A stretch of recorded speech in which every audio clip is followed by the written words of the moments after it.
Sige na! Wala ka talaga! Napakahayop mo! Sinabi ko sa'yo, ako na lang! Wag ang anak ko!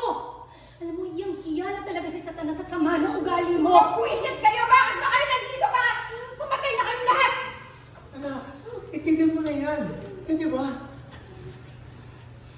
Tama na yan. Hindi. Walang tamang nangyari sa pamilya natin. Dahil nung una pa lang, hindi niyo na ako minahal. Tumigil ka na nga! Naririnig mo ba yung sinasabi mo, Serena? Para saan ka ba nabubuhay ngayon? Para sa pera? Para sa galit mo sa amin? Di ka na magbabago! Ganun. Ganun. Angel! Unahin ko na ako sa Angel. Anak, mag-isip ka. Mag-isip-isipan mo naman ang ginagawa mo. Alam mo, aksidente naman yung nangyari sa anak mo. Alam ko, hindi ko dapat inayaan. Lumaki yung galit mo sa amin ng kapatid mo. Pero sana naman, natuto ka naman. Mapagbigyan kami. Patawarin mo naman kami.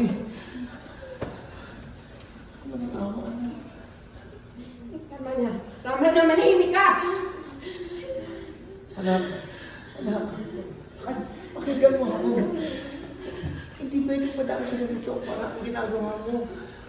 Alam mo naman, tama, kasalanan ko lahat. Paano tayo bantong sa ganito?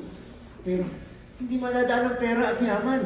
Ang pantapan mo sa naramdaman mo, puta ng buhay mo. Ang kailangan mo isang pagmamahal ng pamilya. Ang pamilya natin. Kaya sana, patawarin mo na kami. Serena, tama na. Wala ka naman ng ibang pupuntahan.